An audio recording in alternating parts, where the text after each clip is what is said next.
Inside Bobcat Football is sponsored by H-E-B, Bud Light, and Central Texas Medical Center. Down the sideline, inside the 40. They will not catch him today.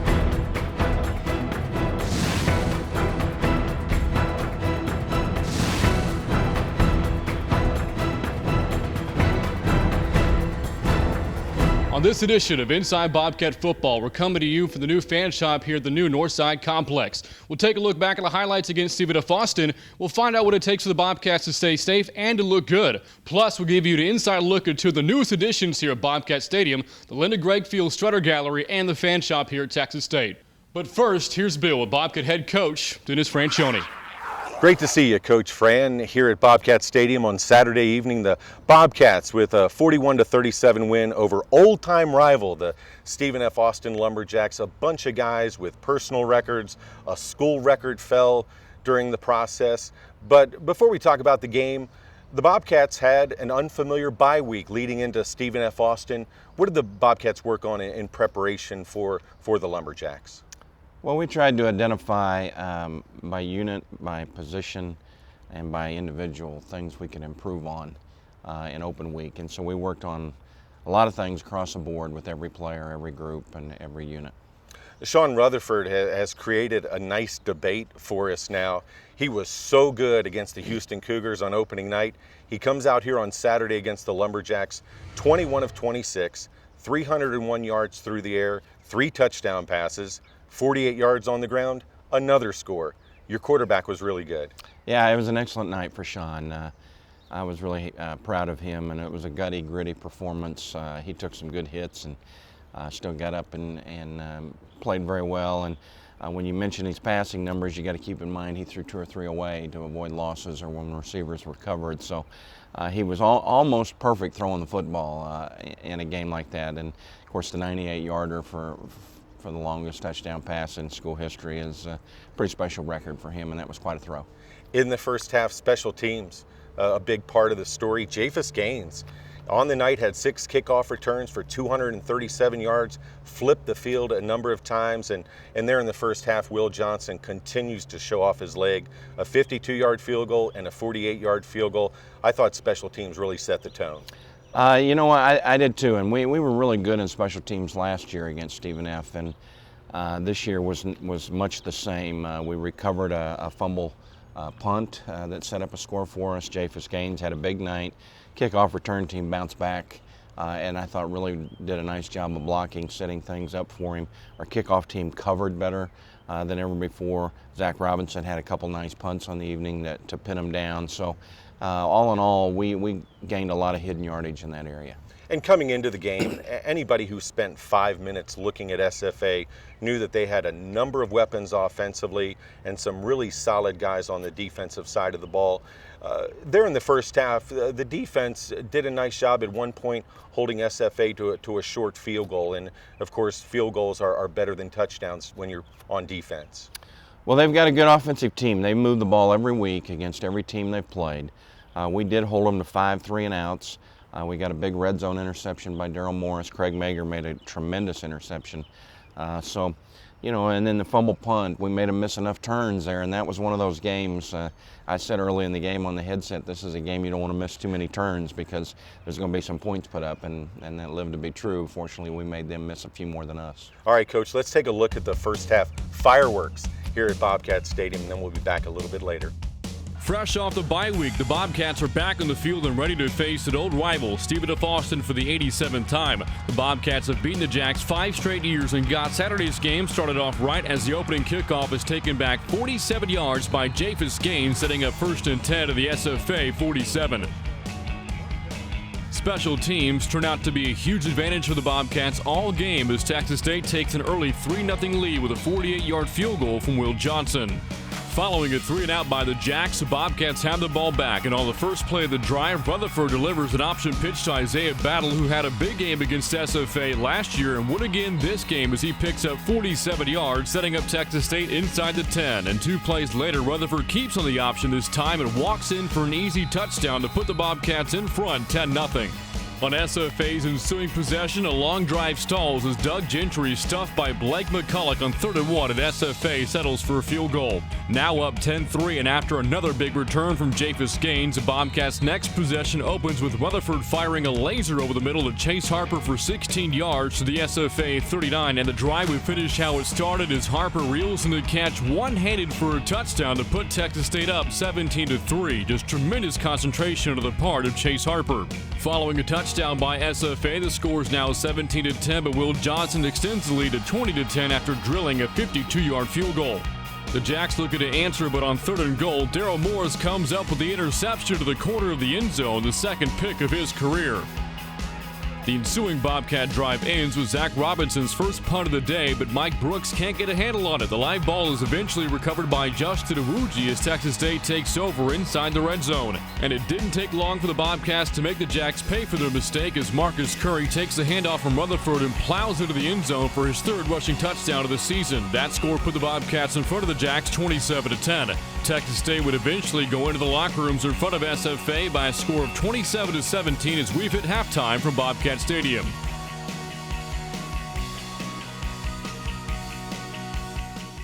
Coming up on Inside Bobcat Football, we'll take a look at how the Bobcats get suited up for the game.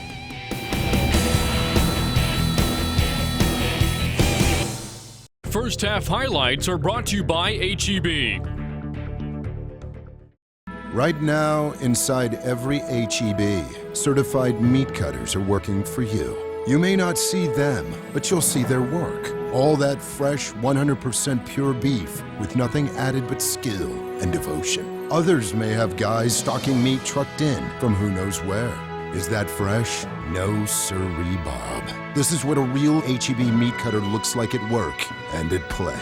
No store does more to bring you great beef at low prices than HEB. In the Western Athletic Conference, we play up. It's how we define sportsmanship. And it begins with every player, every coach, and every fan. Because everything we do rises from the foundation of our character.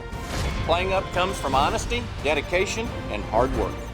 Play up is sportsmanship in action, in every game, every day. That's what the Western Athletic Conference is made of. Play up. Pizza Hut's Big Dinner Box puts all your favorites in one epic box so you can build the perfect dinner. The best part, how you fill it is up to you. For a limited time, get 2 medium 1-topping pizzas, 5 breadsticks with marinara, and your choice of wings, Tuscany pasta, or 4 stuffed pizza rollers. All just $19.99. And right now, when you order the Big Dinner Box online, score a free 2-liter Pepsi. Only at your Pizza Hut. Make it great. How do you show your Bobcat pride? Now you can show it off and keep your money here at Texas State, because whenever you buy at the University Bookstore at Texas State, that money stays here on campus. Apparel, books, gifts, and much more. Online or in the heart of Bobcat country, find it, get it, and keep it on campus. University Bookstore at Texas State, your bookstore.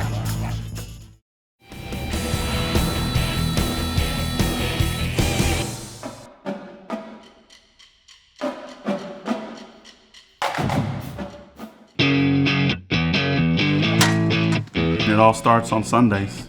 We practice on Sundays here, and it's just basically corrections practice, but it doesn't change for us. We're still doing laundry, we're still putting gear out, we've still got to check hardware and make sure the players are outfitted and safe and protected.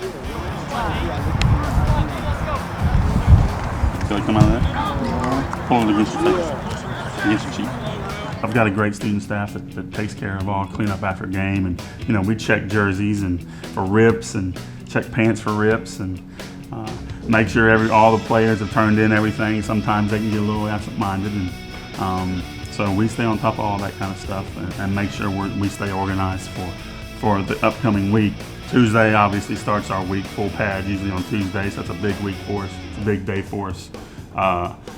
We've got to make sure we're on top of hardware for helmets and shoulder pads and cleats, taking care of making sure everybody's protected. That's a big hitting day. Talking to our athletic trainer, David Gish, he says that If he can get through Tuesday, then he thinks he's got a chance to get through the week healthy.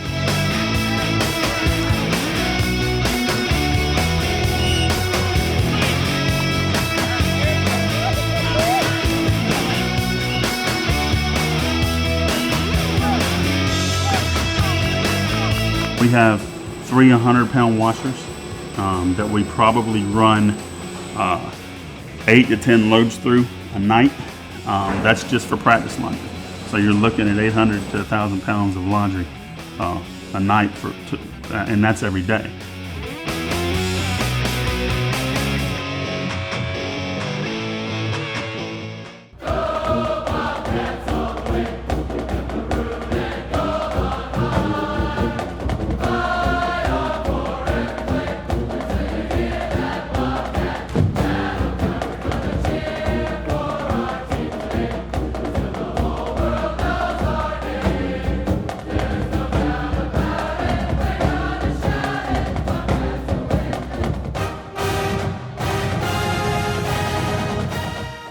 Bobcat Profiles is sponsored by Central Texas Medical Center.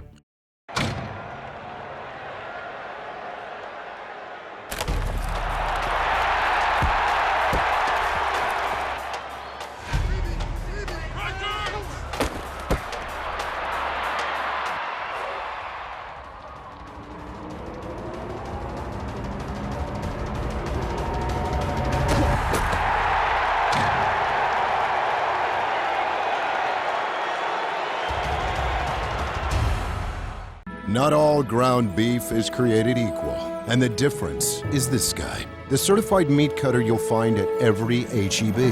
Grinding the best beef in Texas, fresh in the stores several times every day. Not shipping it in from, well, wherever. It's so fresh, there's a darn good chance your beef left the grinder after you left the house. A miracle?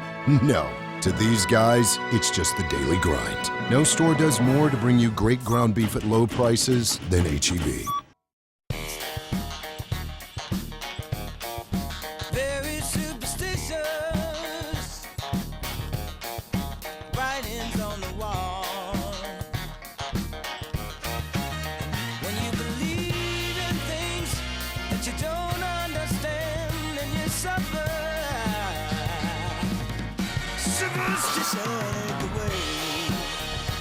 Bud Light, the official beer of NFL fans who do whatever it takes. Here we go. Second half highlights are sponsored by Bud Light.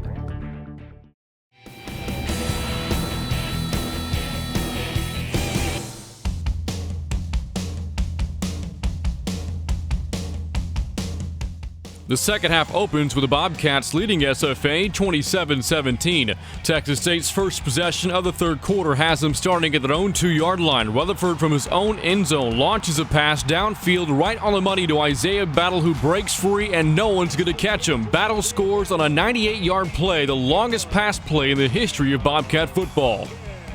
That touchdown made it 34-17. After the defense forces a 3-and-out, the offense has the ball back, and Rutherford hooks up with Andy Erickson, who comes flying into the picture as he picks up 30 yards before being shoved out of bounds. 2 plays later, the ball is in the hands of Battle again, who not only led the Bobcats in receiving, but also in rushing on Saturday, picking up 10 of his team-high 59 yards on the ground as Battle finished with nearly 200 yards of total offense on just 9 touches against the Lumberjacks.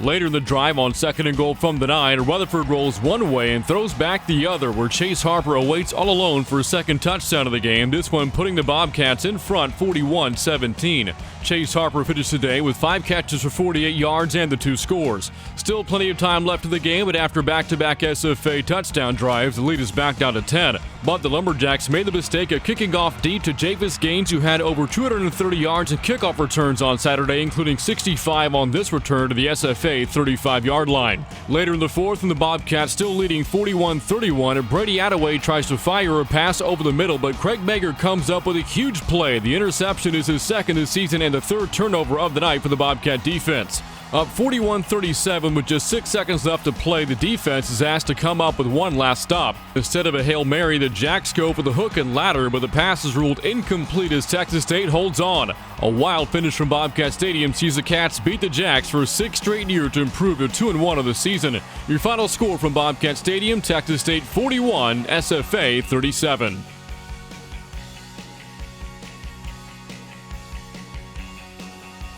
All right, Coach Fran, there were the highlights from the second half and a pretty exciting finish to the ball game against the Lumberjacks. 232 Y option Z post. You talked about it in a previous segment. 98-yard school record touchdown completion from Sean Rutherford to Isaiah Battle. Talk about the setup. Talk about the execution. Well, it's a play we carry specifically for that situation, and my belief is that when you get the ball backed up, if you don't do something, you're going to give up points, probably a touchdown, because you're going to be punting from your end zone and they're going to get great field position. So I always believe you take a shot at them, and as soon as the ball went dead on the 2-yard line, Coach Schultz said, this is the time for it, and I said, yeah, let's do it, and Sean did a great job of moving in the pocket and buying a little time, and made a fabulous throw, great catch by Isaiah, and you know, what else can you say? 98 yards for a touchdown. It was the first play of the second half. It was a big tempo setter for the third quarter. Speaking of tempo setter, third quarter, the next time the Bobcats own the football, another touchdown. Chase Harper, those kind of tight ends don't fall off the turnip truck. Chase had 5 catches for 48 yards, and we saw the incredible 9-yard catch he made off a throw from Sean. A couple of scores for Chase. He's a real special athlete, isn't he? Yeah, he really is, and he's got great hands, as he illustrated there with the one-hand catch. When Sean let that go, I said, oh, he overthrew it. And of course, Chase was wide open. Great setup by the offense, the flow all one way, and Chase delaying and then sneaking out the backside. And that's hard to cover for anybody. And but I did think we had overthrown it there when I first saw it, but Chase made it happen. You got to give him credit. He sure did.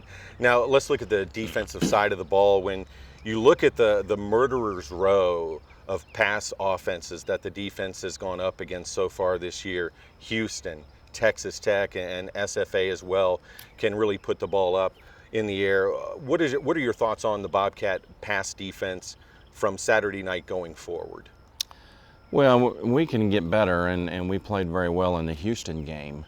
But boy, in today's football, you're going to see 65 to 70 passes, and you're going to have to keep battling, and you're going to give up some plays, and we did that. I'm almost a little more concerned about the rushing yards we gave up than anything else. But you face 3 weeks of pass-heavy teams, you get a little softer on defense just because you're always defending the pass.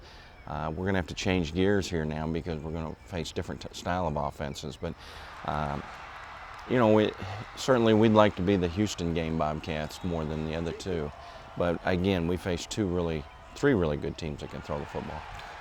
Regardless of the sport, regardless of who's playing who, there comes game-winning time. And at the end of the game against SFA, we saw the highlights.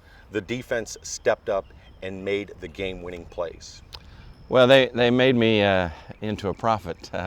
I told them starting Thursday that this game would come down to somebody having to make a play, one side of the ball having to rise up in the fourth quarter, the offense making a drive or the defense making a stop. And we had a chance to make a drive to kill the clock offensively. We didn't get it done, which was disappointing, but defensively we stepped up and made 2 big stops at the end of the game in the fourth quarter to preserve the win. And that's what has to happen to win games like that, and I was proud of our defense for getting that done.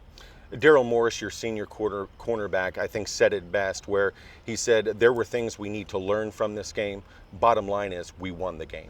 Well, that's what we play for, to win, and we were able to do that. And we need to learn and get better, and we need to wrap up a little better tackling-wise. And you know, coverage-wise, a lot of the times we were in good positions, and we just need to make a few more plays when the ball's in the air. We could have probably, we had at least 6 chances to come up with interceptions the other night that we didn't get. We got to get a few more of those to have the kind of season we want to have. All right, Coach, again, congratulations. Record's now 2-1. We're going to step aside for a moment. When we come back, we'll take a look at the Nevada Wolfpack. Coming up on Inside Bobcat Football, we'll take a look at one of the new additions to Bobcat Stadium, the Linda Gregg Field Strutter Gallery.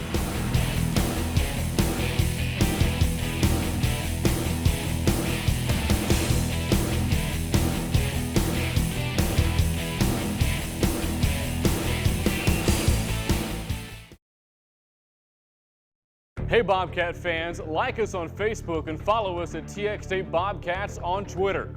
Keep up to date, learn new things, and win free stuff. Innovation, exploration, creative discovery.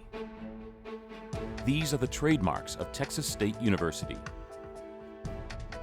As the state's newest emerging research university, we're transforming your world one mind at a time. Your world, our research. Texas State University, the rising star of Texas. Rutherford play fake in the pocket, steps up, goes deep for Battle, turns and makes the catch at the 40, down the far sideline, 20, 15. They will not catch him today. 97 yards for the Bobcat touchdown.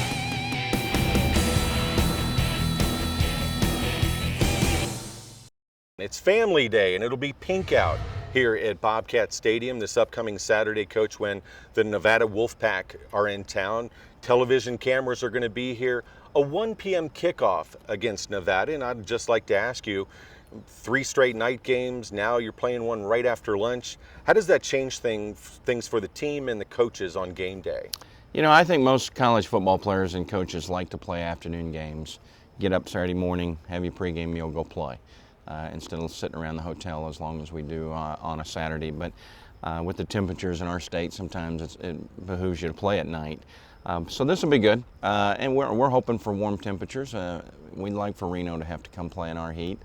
They're not used to that, and we're looking for any little advantage we can get, and that might help us a little bit. Coach Chris Alt for Nevada, a coach I know you're familiar with, kind of known as the inventor of the pistol, an offense that the Bobcats, of course, employ as well. What does the pistol do for an offense when attacking the opposing defense?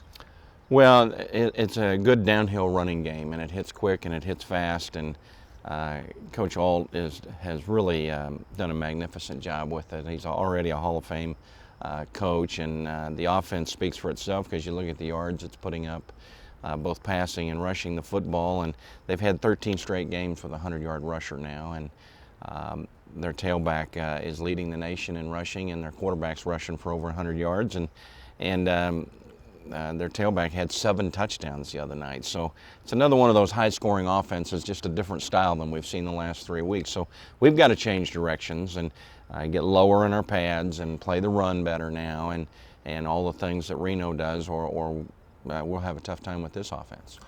One of the things leading up to the Bobcats' move to the FBS, amongst fans, the media, the players and coaches, was the opponent, big-time football teams coming in to Bobcat Stadium. The Wolfpack already wins over Cal, a big win in Honolulu against Hawaii this past weekend. They qualify as a top-shelf football program.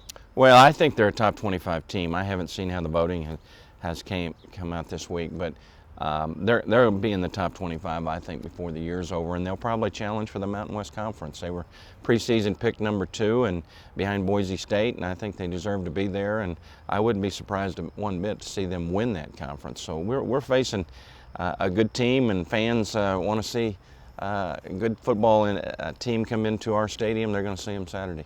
All right, Coach. Well, we will see you here at Bobcat Stadium 1 p.m. on Saturday as the Nevada Wolfpack will be in town. Again, it's pink out. It's going to be family day, a great time for Bobcat Nation, the Maroon and Gold faithful, to see some Bobcat football.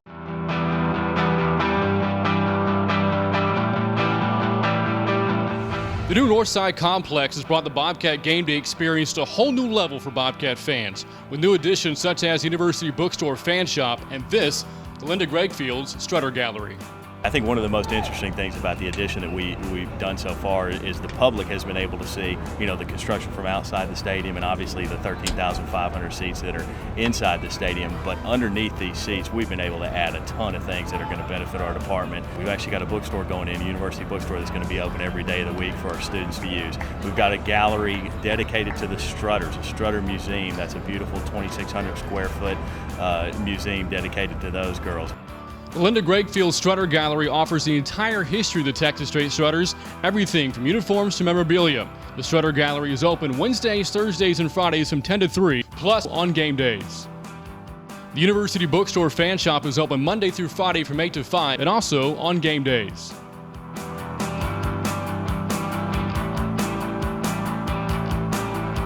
Here we are back at Bobcat Stadium on the sideline that the Nevada Wolfpack will occupy this upcoming Saturday at 1 p.m. Brant, you and I witnessed an exciting Bobcat victory this past Saturday night, and a big part of the story, Sean Rutherford, the senior quarterback, exceptional. Oh, Bill, definitely. 21 of 26 passing, over 300 yards, 3 touchdowns, 1 rushing, and didn't turn the ball over, and that's really important. And so now Sean, through 3 games, has had 2 really good ones. The opener at Houston and this past Saturday against SFA, did not play very well against Texas Tech. Now it's a matter of, can Sean Rutherford be consistent? Well, and Coach Fran and I talked about it, Brant, and the biggest thing that Sean's doing right now is he's taking care of the football. He's leading the offense. We saw it even on Saturday night. You mentioned the 5 incompletions he had against the Lumberjacks. A number of those were through good decisions by Sean, where he didn't try to force a play, didn't try to make something happen that wasn't available. He lived to play for the next down, and that's the battle cry of offensive coordinators and head coaches across the nation, live to play the next down. Sean has been great, and I think most Bobcat players, if you talk to them, they would all admit that nobody really had a good day against Texas Tech. That's true, and going back to the performance against SFA, we mentioned the number 301, the passing yardage she had. The biggest chunk of that, of course, was the school record 98-yarder to Isaiah Battle. We don't see Sean throw the deep ball a whole lot, but the one he threw for Battle for that score, one of the best passes I've ever seen him throw. Well, one of the best passes anybody who's ever seen a Bobcat game has ever seen. You and I know the work that Sean Rutherford put in the offseason. He knew he had to get bigger, knew he had to get better, and a part of that was working on his arm, working on the pass game, and watching that play develop. Of course, your first reaction as somebody watching the game when you see a quarterback drop back in the end zone is you think, uh-oh, protection. And when he delivered the football, there at the very end, Isaiah Battle, a savvy, smart receiver, just use that right arm just a little bit to gain a little bit of separation. The key is, though, Sean Rutherford dropped that ball in on a parachute, and that got the crowd pretty fired up, got me fired up. But you know who did need separation was Chase Harper, because the 2 touchdowns he had wide open. It's amazing, right? He's 6'5", 250 pounds, but the first of the 2 touchdowns he had, what a play. He's a hard guard for, if it's a linebacker or a safety or one of each, trying to defend a guy like Chase Harper, because he's so physical. We've seen what he's done the past year and a half in the run game with his ability to get off the line of scrimmage, power block. The second touchdown catch, though, the 9-yarder, I could see that 1,000 times and not get tired of it. It goes back to Harper's days as a power forward for Navarro and Conley High School. That was a great play. All right, Bill, this Saturday, the Nevada Wolfpack come here to Bobcat Stadium, and the Bobcats run their offense out of the pistol, but it was Nevada that invented this offense. They run it better than anybody else. As you would expect, Coach Chris Auld, he is the architect of the pistol. You go back, I think it was the mid-2000s, when you would watch SportsCenter, watch one of the football shows, and you'd hear about this new offense. And you said it, Nevada, they run it really well. They have a laundry list of victims who have fallen victim to the pistol, and it's even matriculated into the NFL game as well. It gives your quarterback the ability to get the ball in a hurry. He's still in shotgun, but you've got a running back there, so you can still run that power running game as well. Bobcats have used it well. The Wolfpack are really good at it. A big task for the Bobcat defense coming up Saturday, Bill. Looking forward to it. Well, that's going to wrap up this week's show of Inside Bobcat Football. Tune in next week. We'll recap the game against Nevada and look ahead to New Mexico. So until next time, I'm Brant Freeman reminding you that united, we fan. Thanks again.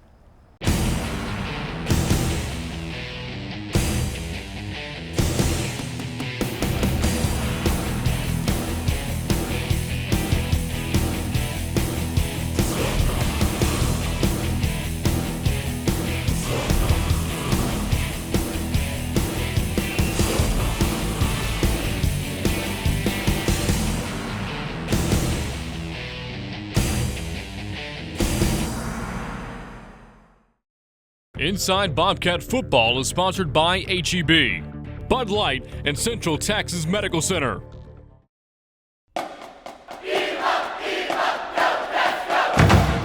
Inside the 30, down to sideline, 15, 10, 5, end zone!